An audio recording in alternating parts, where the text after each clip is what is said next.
Hi there. How are you? I hope you're good. So it's at night, and I was thinking, let me just have a little chit chat as I do my dishes. Yeah. So where am I? So I am at my father's house for the second time in my entire life, and this is kind of like a testimony. Oh, it is a testimony of what the Lord can do. And the first time I was here, I didn't really feel at home. But that was last year. I spent a night. I spent I think 2 nights over here. And now this time I'm spending like a week, and I mean it feels like home. Like totally feels like home. And just to give you a little backstory is, um, I faced rejection from my parents since I was young until last year in 2023 is when things changed, and it didn't change by my own power. Things changed by God's hand. Like God's hand really moved in my situation, because I never thought I'd get to this point where I have like a whole family. I have who I can rely on. I have people who love me so much, and also just having a place I could call home. So yeah, in 2023 it was just by the hand of God, and just God sending people to tell me to go back home, because I had totally emancipated from them, because I just didn't want anything to do with my mom or with my dad or with my stepmom, because I felt like these were the people who were supposed to take care of me in life, who were supposed to nurture me, but they felt as if I was a burden, and so I didn't want to be a burden anymore. In fact, I really wanted to get opportunities to get out of the country, which I really tried to get out of the country, but as God will have it, maybe it wasn't in His will at the time. Yeah, so tried getting out of the country, and my goal was, I will go and never come back to Kenya, because I mean, these are the two people who are meant to love me, and they don't. So what's the point of even staying here? I mean, I wasn't obviously gonna commit suicide, but I was like so far away from them, and God just closed every door that I was hoping would work, and it didn't work. And so in 2023, around June, July, I don't know, okay, around the time that it's Father's Day, right? So God starts speaking to three different people. One of them is I met one of my schoolmates, one of my uni schoolmates, who we weren't that close in uni, but I knew her. Yeah, so she meets me in town and starts telling me about, oh, your father, blah blah blah, you need to go to your father's house, and when you go, you need to be carrying this and this. I'm like, I hear you, but I'm not gonna do that. There's no way I'm communicating to this person again, ever. Then that passes. 2 weeks later, a friend of mine gives me a ride back home from church. Yeah, so as we're nearing town, then he just starts sharing out of the blues his testimony of how God restored his relationship with his father. I'm like, okay, I hear you. That's really good. I mean, God can do amazing things. God is a God of miracles and wonders. That is so good. I'm so glad He did that for you. Then he goes ahead and is like, and you, how about your family? I'm like, you don't want to cross that line, because I don't talk to my parents. None of them. I don't talk to my dad. I don't talk to my mom, and I want nothing to do with them. Yeah, but this guy was truly sent by God. Hi, Ken. In case you're gonna watch this, thank you so much, Ken. Now that we're here, yeah. So he went above and beyond to make sure that I reach out to my dad, which I didn't even do personally. I mean, we stayed in his car for like 2 hours, just trying to plead with me to send my dad a message, and he ended up getting bored, because also time was really moving, and he needed to go somewhere else. So he typed the message, and with a capital letter there. He typed, "I love you, Dad." And I'm like, yo, why did you even do that? Like, why? Why? Like, do I really love this person? Why are you lying? I mean, I have never told any of my parents that. And this guy is going ahead to type all this. I'm like, okay.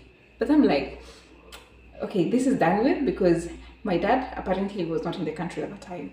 So it's like, okay, God, okay, sawa, we're done with this thing. You think you think you got me. You haven't got me. You haven't done a thing because ain't no way I'm ever gonna talk to this person again. So I leave it at that. And then again 2 weeks later, so it was Father's Day on that day. I don't know. I don't even know what day it is, but I'm pretty sure it's June or July. I mean, please, just have mercy on me. Just bear with me. Yeah. So I go to church, and that day, the Lord decides this is the day that, you know what, Anne, you have to listen to me whether you like it or you don't. And so that day, my pastor shares the message on the prodigal son. And the way he frames this message really speaks to my heart, really spoke to my heart, really spoke about my story and how I had been running away to go back to my dad's house. And so after church, I was like, I went to talk to him. I was like, you know what, Percy, that message was just all about me. I mean, I haven't been home for like 4 years and I haven't talked to my parents. And I mean, I was just so angry at them. I never wanted anything to do with them. Yeah, and then my pastor told me, you need to go home today. And when you get there, you're going to be welcomed so good. And God has already made a way. And so say, okay, so I start listening because you also want to be an obedient child of God. Yeah, you don't want the wrath of God, right? So I go. You remember that first lady had told me what to buy. So I went and I bought those things and I went home. I was like, okay, are these people going to accept me? Like, it's been so long. I haven't been here. I haven't talked to these guys. How is it going to be? But when I got there, I mean, I was welcomed so, I mean, beyond my imagination. And I mean, it was like a whole party. Like, you see how the prodigal son went back home? That was just the experience I felt. And then when my dad came, my dad gave me a really big hug. It was like, oh, my daughter is back. And my siblings were so happy. They were so excited to see me. And yeah, and so at that time also, work was not really working. And I couldn't sustain myself. I couldn't live alone. And so slowly by slowly, I just moved in. And it's been 2 years of moving in and just settling. Yeah, and so last year what happened is it was around June or July. I'm not so sure with the dates, but I probably think it was either June.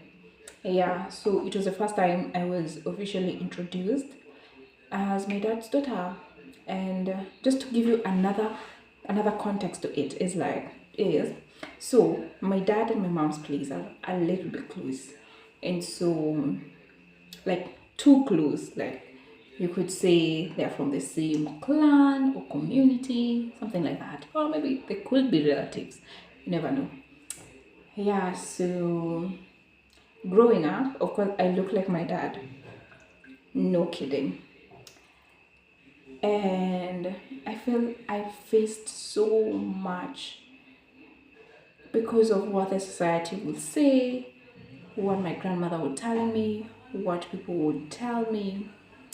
And I grew up hating my dad and just knowing that, he's a really bad person. And even you see how those two homes are closed. Yeah, you don't want anybody in the community to know that, oh, yeah, that is, I mean, they have a connection with our family. So it was kind of something that was just low key. It was there, but it wasn't that out loud. Yeah, you could hear the whispers, but it wasn't that loud. And so I was somehow ashamed of even, I was ashamed of my birth situation, and I never wanted to even come here because it's just a walking distance from my grandmother's house, from my mom, who I stayed with all my life. Because of what people would say and how my grandmother would feel, so I just decided, you know what, I'm never gonna go there, even though it's close.